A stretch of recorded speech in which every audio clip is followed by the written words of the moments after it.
নমস্কার বন্ধুরা, আমি বিশ্বজিৎ। আপনারা দেখছেন ওল গার্ডেন। ফিরে এলাম আবার একটি নতুন ভিডিও নিয়ে।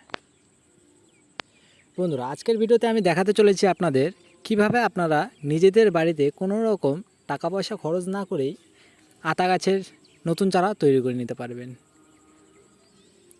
বন্ধুরা, এর জন্য আমাদের একটি আতা গাছের ছোট্ট চারা নিয়ে নিতে হবে।